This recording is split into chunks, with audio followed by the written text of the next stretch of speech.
Okay, sir. Good morning and welcome to all.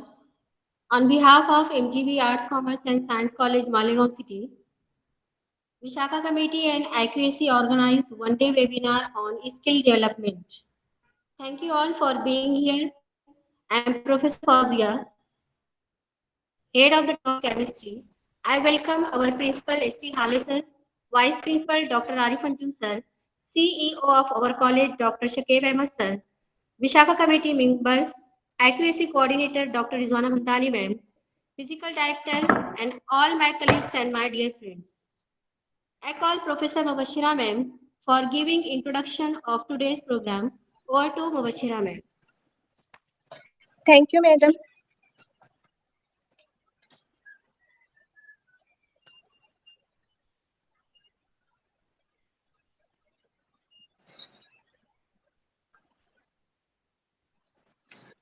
Welcome and a very good morning, everyone. On behalf of MGP's Arts, Commerce and Science College, Malegaon City, it's my great pleasure to give introduction of today's webinar. Women play an important role in the development of a family and society. From last few decades, they have been actively participating in various economic and social activities, but their efforts remains unrecognized. In this male-dominating society, they are still subjected to discrimination in social, economic, and educational field. So, as per the guidelines of MTV's Women's Grievances and Internal Complaint Committee, our college constituted Vishaka Committee to provide safe, secure, and healthy environment for females. Our first webinar of Vishaka Committee was held on the topic Women Law at Workplace at 20 February by Advocate Jyoti Deepak Bhosle, moderator or ex-deputy mayor, MMC Malegaon. Today, we have organized our second webinar of Vishaka Committee on the topic skill development. Skill development is a key to success, which improve productivity, employability, and earning opportunities. It is the bridge between job and workforce. Today, it is considered as an important and indispensable tool for women empowerment. The aim of skill development in case of women is not just simply preparing them for jobs, but also to boost their performance by improving the equality of work in which they are involved. Thank you. Over to Fozia ma'am.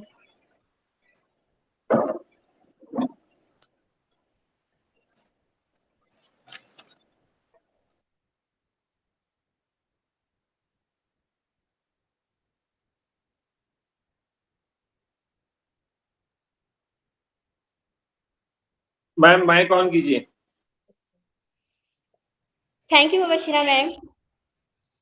Now for presenting aims and objectives, I'd like to call Professor Tasneem ma'am for giving aims and objectives. Over to Tasneem ma'am. Thank you, ma'am. Good morning, everyone. I am Tasneem Kausar from Department of Botany. It's my good fortune to present aims and objectives in the program Skill Development.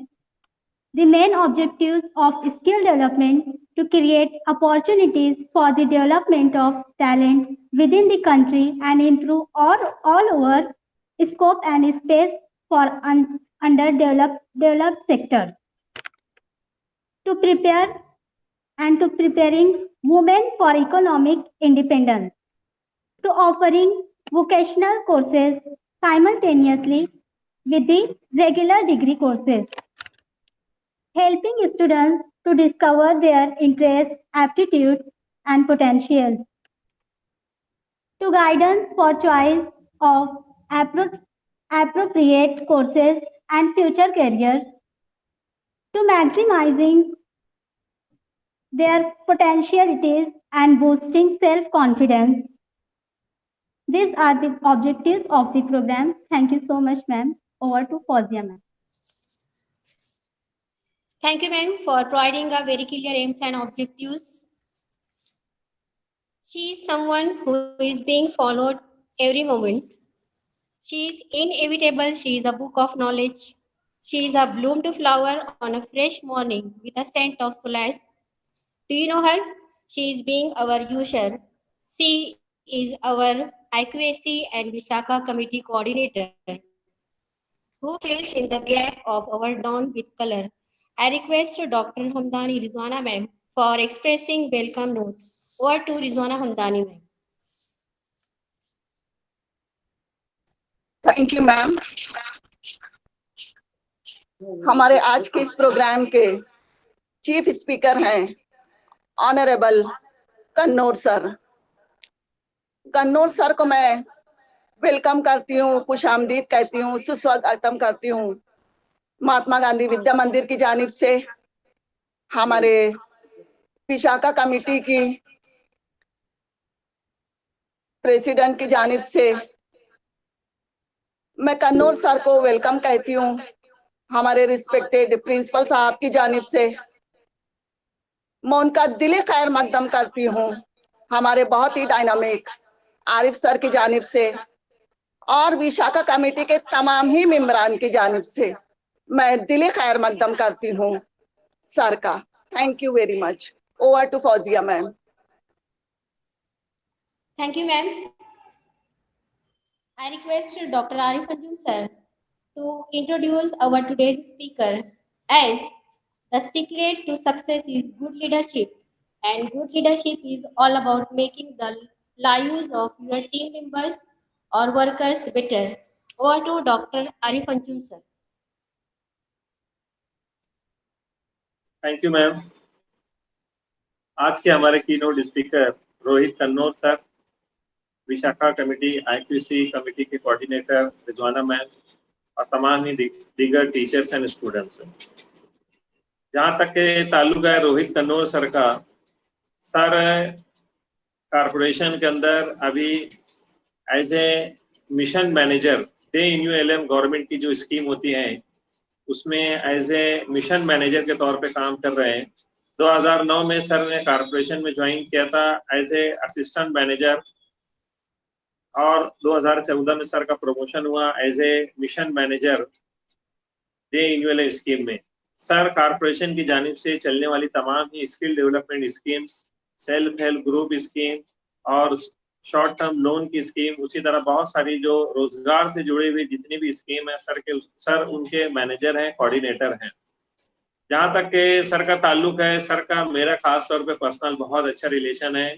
मैंने जब भी sir को ये कहा है कि sir कोई programme में आपको बुलाना है तो नेगेटिव रिस्पांस कभी सर ने नहीं दिया है और उसी वक्त तैयार रहे। इससे पहले भी प्रोग्राम में सर को जब मैंने कहा है सर तब तैयार हो गए कि सर मैं ज्वाइन कर लूंगा। जहाँ तक के विशाखा कमेटी की बात है, हालांकि ये विमेन ग्रीवेंस से रिलेटेड होता है, लेकिन मैं आप सभी लोग को ये बताता चलूं कि कन्नौर सर विशाखा कमेटी जो गवर्नमेंट की कमेटी होती है, सर ने वो कमेटी में काम किया है और सर को विशाखा कमेटी से रिलेटेड बहुत इंफॉर्मेशन है। तो मैं उम्मीद करूंगा कि आज कन्नौर सर हमको विशाखा कमेटी के बारे में और role of skill development for the upliftment of women, इससे रिलेटेड भी सर आपको इंफॉर्मेशन देंगे कि उसमें क्या रिलेटेड है, क्या चीजें हैं स्किल डेवलपमेंट का। और प्रिंसिपल की जानिब से, मेरी जानिब से, महात्मा गांधी विद्या मंदिर की जानिब से मैं सर का खैर मकदम करता हूँ और मैं ये उम्मीद करता हूँ कि आज का प्रोग्राम सभी के लिए काफी बेनिफिशियल होगा और विशाखा कमेटी को भी मैं मुबारकबादी देता हूँ इस प्रोग्राम को अरेंज करने के लिए। Over to ma'am. Thank you, sir.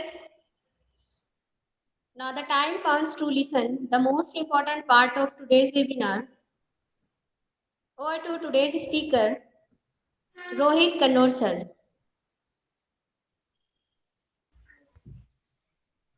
Thank you, ma'am. Respected doctor Arif sir और हमदानी मैम और सभी विशाखा कमेटी के मेंबर, इन्होंने मुझे इस चीज़ के लिए काबिल समझा और मुझे और ये चीज़ के लिए इनवाइट किया, इसीलिए मैं थैंक्स बोलता हूँ। और मैं ऑलरेडी सर ने बोला कि ये और मैं सिटी कॉलेज जो फैमिली है उसका एक मैं मेंबर ही हूँ, ऐसा ही मैं समझता। इसीलिए मैं कोई चीफ गेस्ट वगैरह नहीं है, इसीलिए मैं ये चीज पहले मैं क्लियर करता कि मैं कोई चीफ गेस्ट नहीं, आपकी फैमिली से बिलोंग करता हूँ। और आपसे मेरी तरफ जो चीज आपने बोला है, मैं इनवाइट किया है एज आपका फैमिली मेंबर होके मैं आपसे बातें करूंगा। एज मैं बहुत बड़ा ये कोई वक्ता हूँ या कोई बड़ा ये लेक्चरर हूँ, ये चीज की नहीं। हम तो आपके तो आपका तो रोज का ही काम है ये चीज का, हमें हमारा तो कभी कभी है। लेकिन जो चीज मुझे टॉपिक दिया गया है आज के चीज के लिए, विशाखा गाइडलाइंस या विशाखा कमेटी से रिलेटेड, तो एक देखा जाए तो विशाखा कमेटी के ऊपर सर से मेरी बात हुई थी कि ऐसा ऐसा, तो मैंने ऑलरेडी विशाखा कमेटी के में 1 साल काम किया है, इसीलिए ये चीज हमारे डिस्कशन में आया तो सर बोले आप वो बोलो। तो विशाखा कमेटी पे मैंने ऑलरेडी 2008 से 2009 तक मैंने काम किया है एज अ रीजनल कोऑर्डिनेटर करके, एक एनजीओ थी उसमें मैंने ये चीज किया है। तो उसका एक्सपीरियंस और गाइडलाइंस क्या है वही मैं चीजें आपके सामने रखूंगा। कोई तो एक्ट क्या है, उसकी थ्योरेटिकल क्या है, वो चीज में मैं ज्यादा नहीं, थोड़ा वो स्किप करूंगा। और मोस्टली जो चीज अपने के लिए यूजफुल है वही चीज मैं ये करूंगा। मोस्टली देखा जाए तो विशाखा कमेटी या विशाखा गाइडलाइन जो है, ये पहली ऐसी चीज वुमेन के लिए उभर के आई है। ऐसी एक्ट में तरतूद पहली बार किया गया कि वर्क प्लेस से रिलेटेड, वुमेन के वर्क प्लेस से रिलेटेड पहली बार किया गया। ये वुमेन वर्क जो वर्किंग वुमेन है या उसके लिए ये बहुत ही बड़ी अच्छी सी गाइडलाइन है, ये अच्छा सा कानून है, ये अच्छे से कमिटी है। इसके पहले ऐसी कोई ही प्रोविजन एक्ट में नहीं थी। ऐसी कोई प्रोविजन देखा जाए तो कोई चीज में वुमेन्स के लिए सेफ्टी के लिए नहीं थी। तो इससे रिलेटेड ये हिस्ट्री जो देखा जाए तो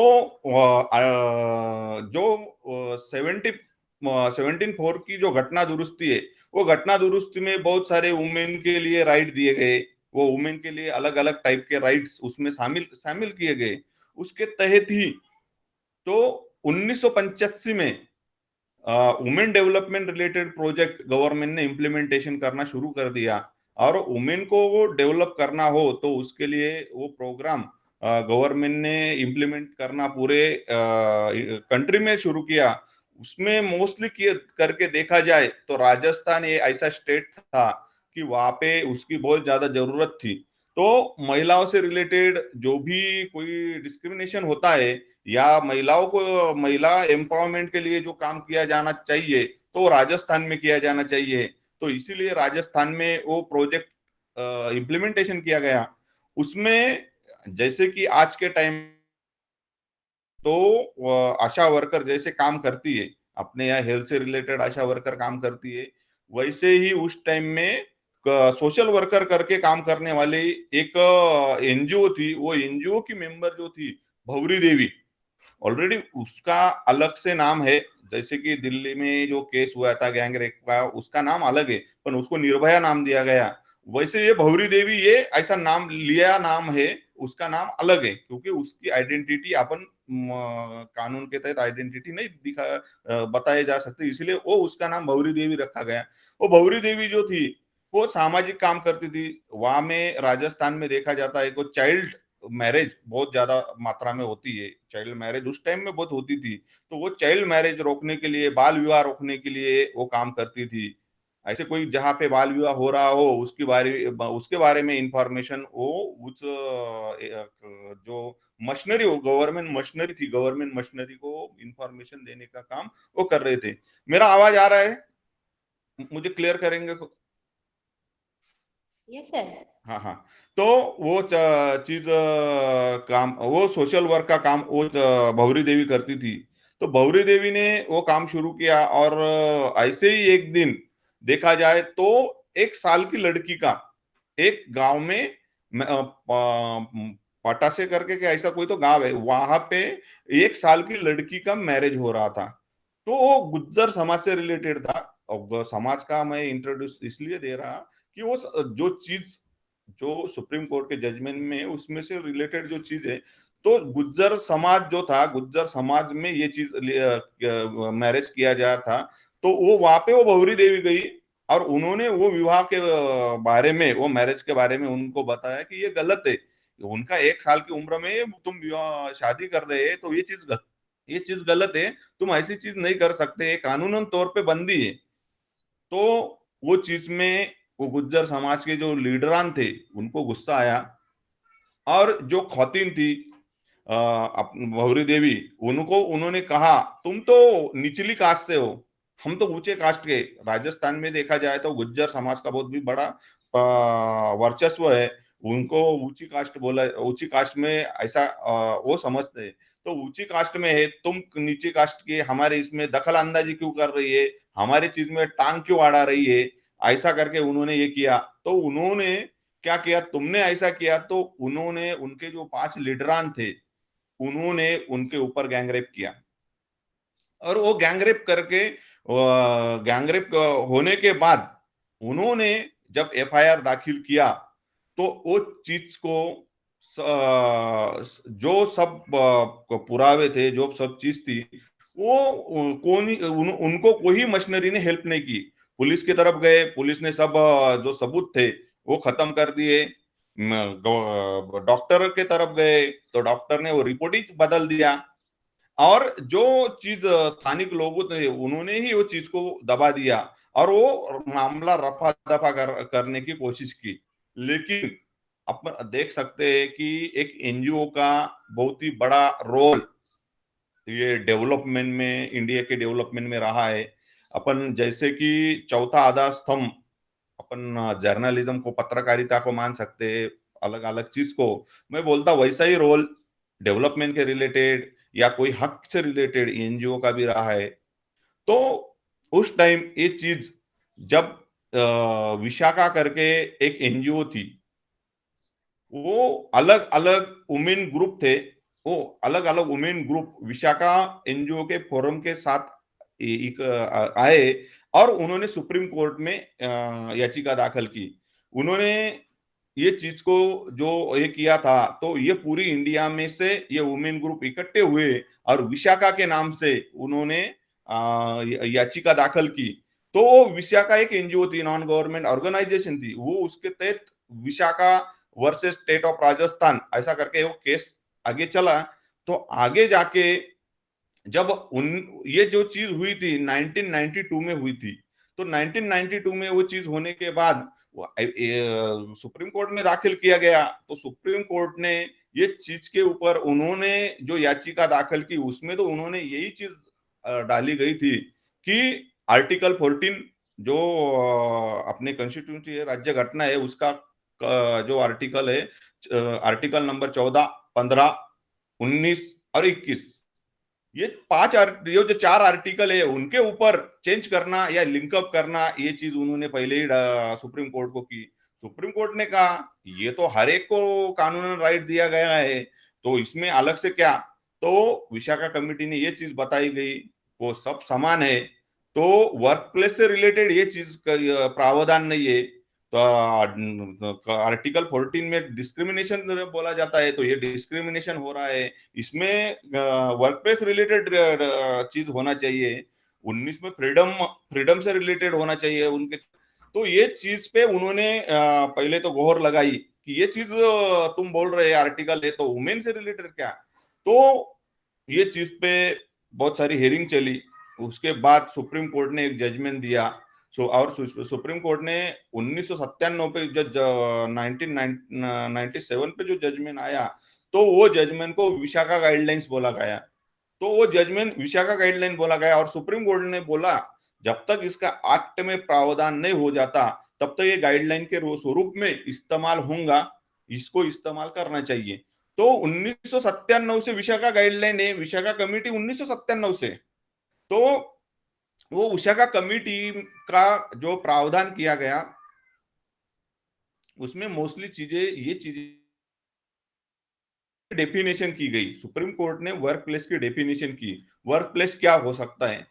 वर्क प्लेस, जो भौरी देवी थी वो सामाजिक कार्यकर्ता थी, उसका तो फील्ड वर्क था, वहां पे गया तो वो वर्क प्लेस कैसे हो सकता है? वर्क प्लेस तो चार दीवारों के अंदर जो चीज होती है उसको वर्क प्लेस कहा जाता है। लेकिन वो वर्क प्लेस की डेफिनेशन चेंज की गई, उसमें वो रिलेटेड जो भी चीज उससे रिलेटेड होता है, वो हाउस से लेके उसके वर्क प्लेस, वर्क से रिलेटेड जो भी चीज होता है वो भी जाती है, वो चीज को वर्क प्लेस की डेफिनेशन में आइडेंटिफाई किया गया, वर्क प्लेस माना गया। नहीं तो वर्क प्लेस वो चीज में माना ही नहीं जा रहा था कि वो फील्ड में थी, वो वर्क प्लेस कैसा हो सकता है? तो जो भी रिलेटेड चीज होती है उससे रिलेटेड सब चीज वर्क प्लेस रिलेटेड में डाला गया, वर्क प्लेस की डेफिनेशन में डाला गया।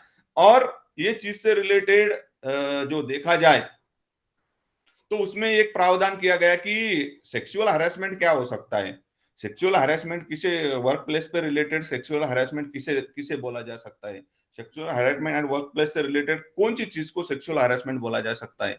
तो उसमें सेक्सुअल हरासमेंट के लिए अलग अलग से चीजें उसमें प्रावधान किए गए, जो अपने एक वो जो जो चीज से रिलेटेड काम करते हैं वहां से रिलेटेड कोई भी अलग अलग चीज जो भी वो वुमेन से, वुमन को लज्जा उत्पन्न हो सके, ऐसी चीज उसको हैरेसमेंट बोला गया है। उसमें उससे फिजिकल अट्रैक्शन की डिमांड करना वो तो चीज आई ही, लेकिन ये ही माना नहीं गया, उसमें अलग अलग चीज मानी गई।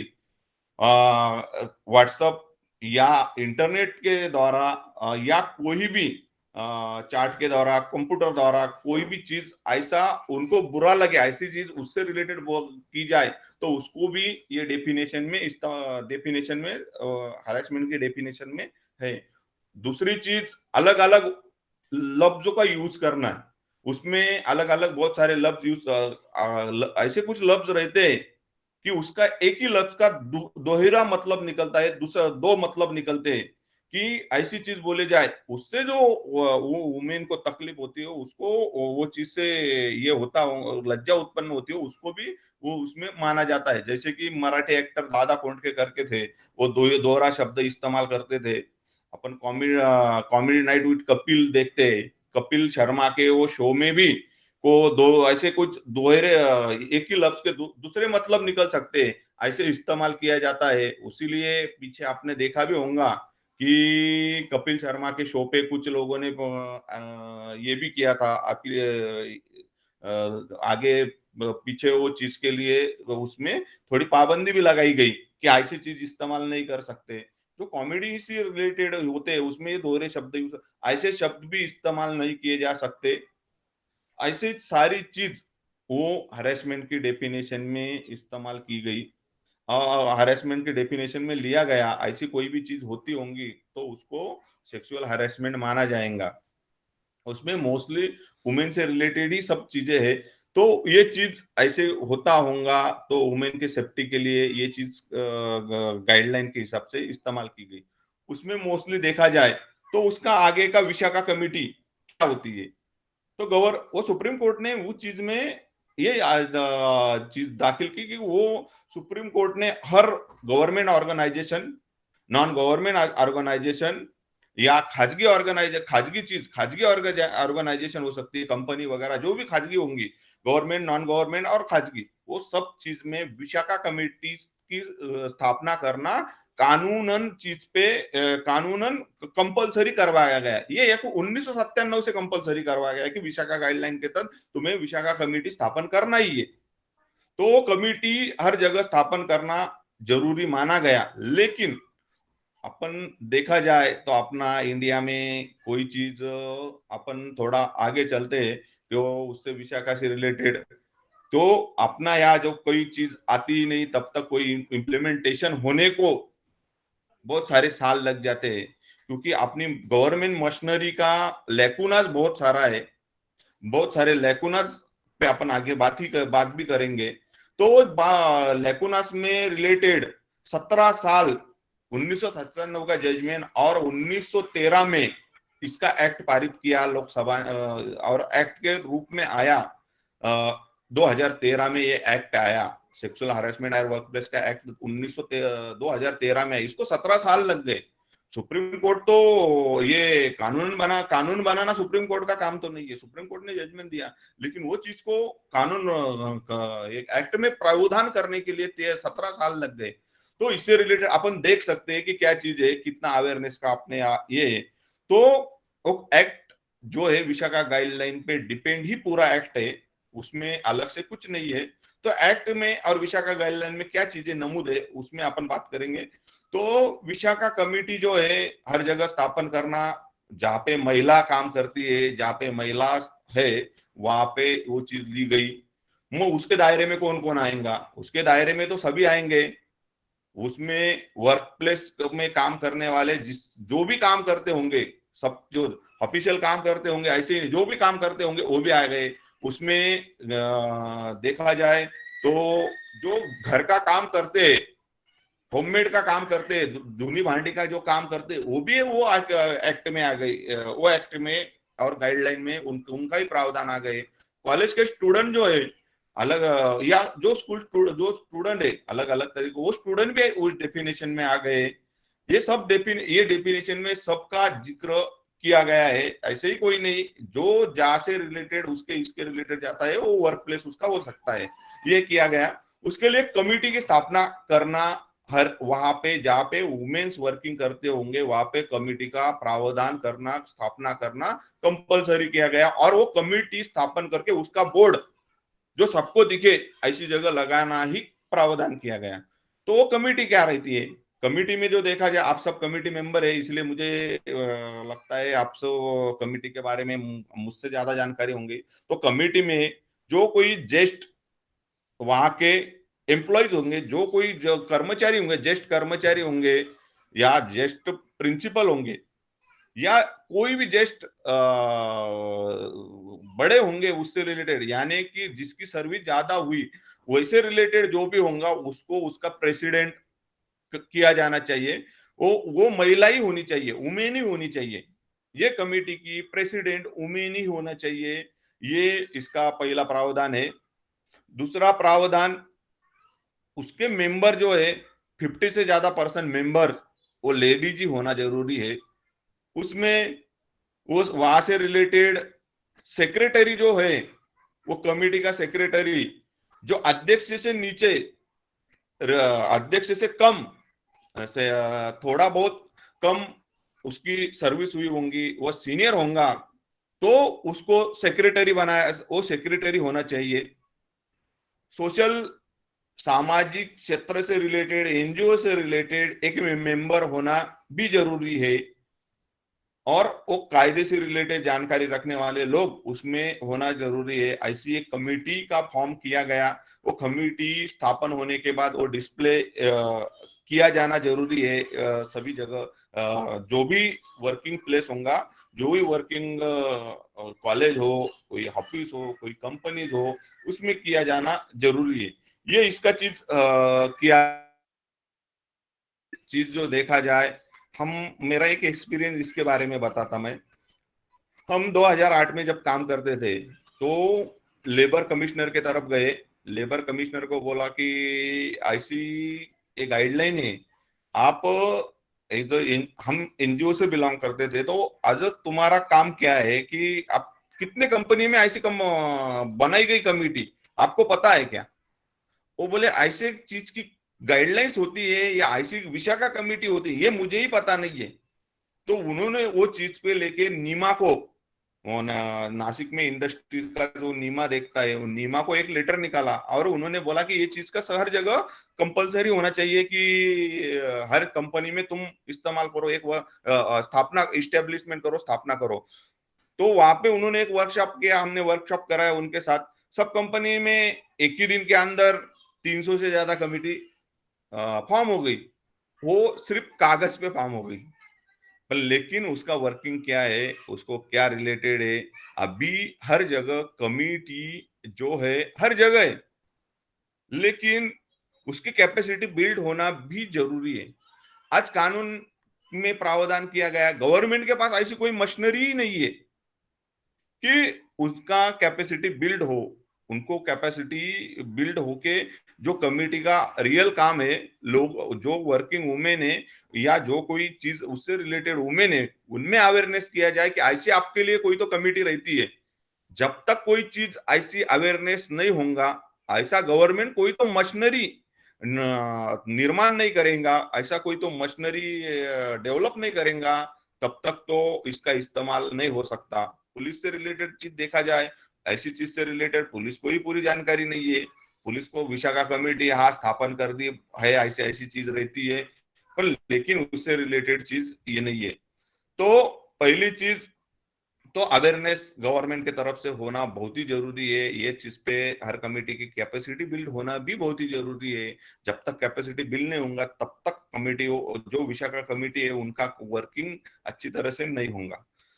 इससे रिलेटेड जो देखा जाए, जब कभी कमेटी की तरफ ऐसी केस कोई आती है, जब कोई कमेटी अवेयरनेस करती है और अवेयरनेस होने के बाद कोई कमेटी की तरफ ऐसी कोई केस आती है, तो उसको 24 आवर्स के अंदर डिसीजन, वो उसके ऊपर कोई तो निर्णय लेना जरूरी होता है।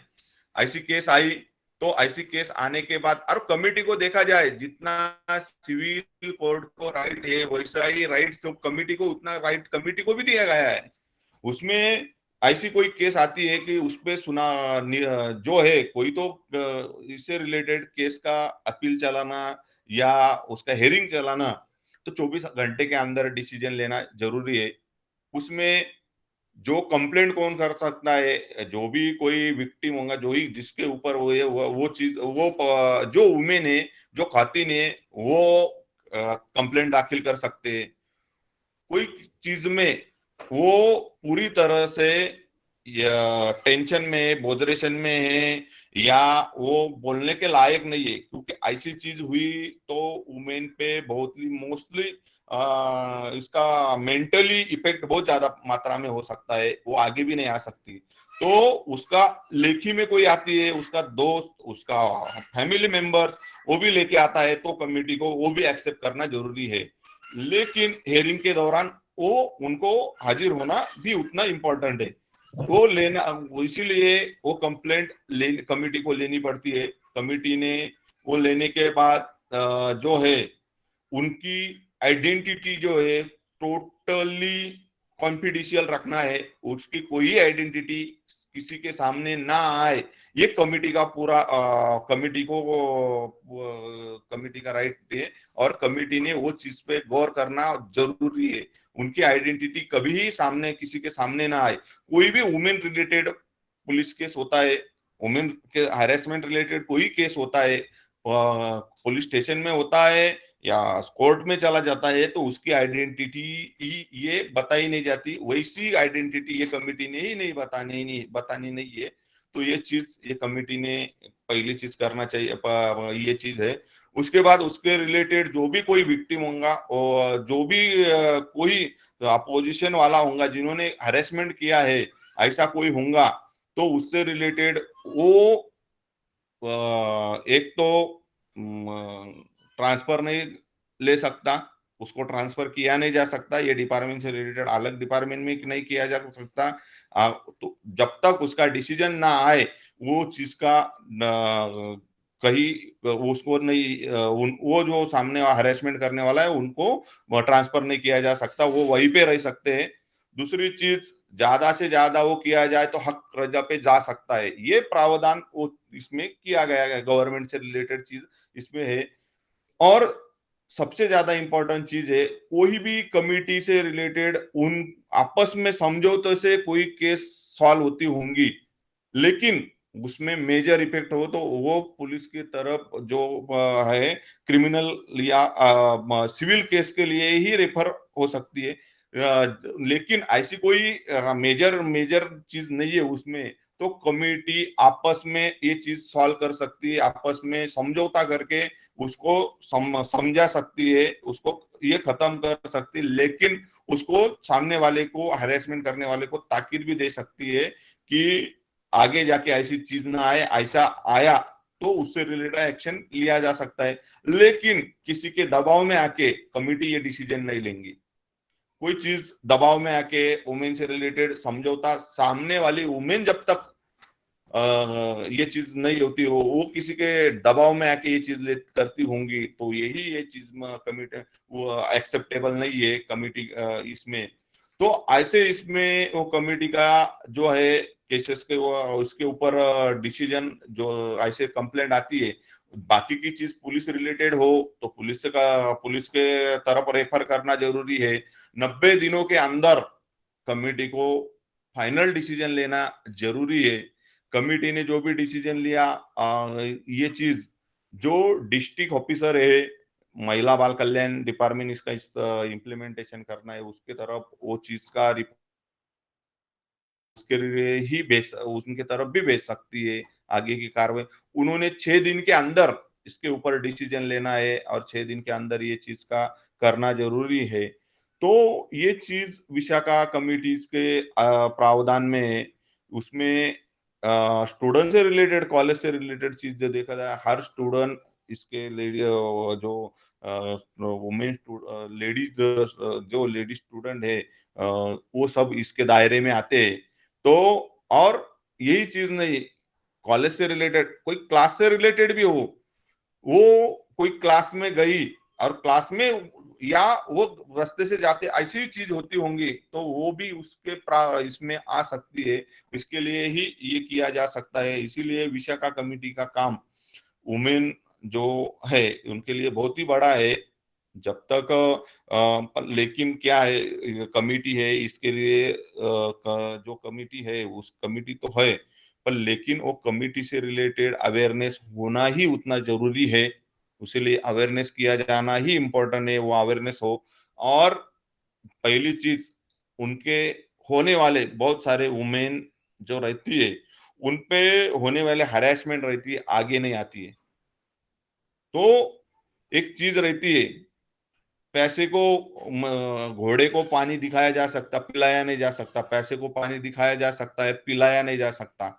इसीलिए वुमेन में उतना जो है उतना सक्षम होनी चाहिए, उतना उनमें कॉन्फिडेंट होना चाहिए, ये चीज के लिए कंप्लेंट करने के लिए आगे आना चाहिए। क्योंकि जब नहीं तो क्या हो जाता है, बहुत सारे वुमेन जो रहते हैं खुद की आइडेंटिटी,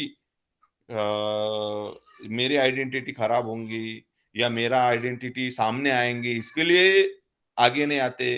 तो ये चीज में तुम्हारी आइडेंटिटी जो है वो पूरी तरह से कॉन्फिडेंशियल रहेंगी, ये चीज उनको बताना भी जरूरी है।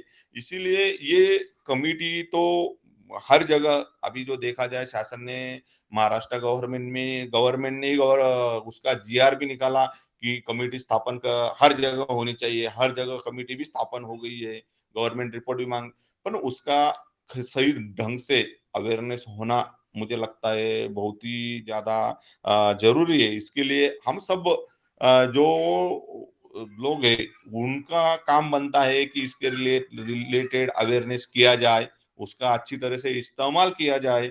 उसका अच्छे तरह से इस्तेमाल होने के बाद उसके ऊपर अमल किया जाए। तो मुझे लगता है आज मैं एक इंडिया का जो नागरिक है, ये मेरा कर्तव्य है, ये मेरी ड्यूटीज है। मैं मेरी ड्यूटीज अवेयरनेस करूंगा तो ये मेरी ड्यूटीज मैं निभाता, ये इसके मुझे फक्र रहेगा कि हम ये चीज कर रहे हैं। इसीलिए विशाखा कमिटीज पे बोलने के जैसा बहुत सारी चीज है, लेकिन जो अपना टाइम का प्रावधान देखा जाए तो मुझे लगता है मैंने बाकी के चीजें उससे रिलेटेड जो चीजें है उसमें कवर किए। लेकिन बाकी का कुछ किसी को क्वेश्चन रहेगा तो मुझे लगता है पूछ सकते हैं। तो मैं यहीं पे रुकता हूँ और थैंक यू आरिफ सर का करता हूँ, उन्होंने मुझे इनवाइट किया और मुझे बुलाया। इसलिए मैं सिटी कॉलेज का शुक्रिया अदा करता कि मुझे ये चीज के लिए बुलाया और मुझे काबिल समझा। Thank you very much.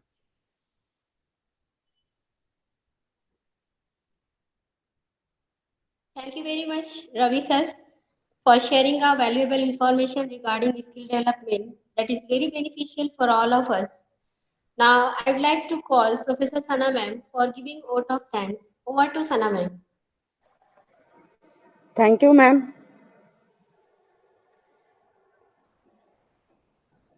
Good morning to our chief guest, today's speaker of webinar, principal, vice principal, IQAC coordinator, and all participants and my colleagues. It's a great honor to propose a vote of thanks on the webinar on behalf of MGV's Arts, Commerce and Science College, Malegaon City, a webinar on skill development. I am Professor Sana from Chemistry Department. First of all, I extend my most sincere thankful Allah on my behalf. A very heartily vote of thanks to today's speaker, Shri Rohit Kanor sir, who spared time for her busy schedule and give a valuable knowledge regarding skill development. I would like to thanks thanks to our Honorable Principal S.C. Hale sir, and deep gratitude to our Vice Principal Dr. Arif Anjum sir. I am also thanks to CEO of our college, Dr. Shakib Ahmed sir, IQAC Coordinator Dr. Rizwana Hamdani ma'am, Physical Director Rizwan Khan sir, and all faculty HODs. I especially thanks to Vishaka Committee Memran for arranging this program successfully. Thank you very much.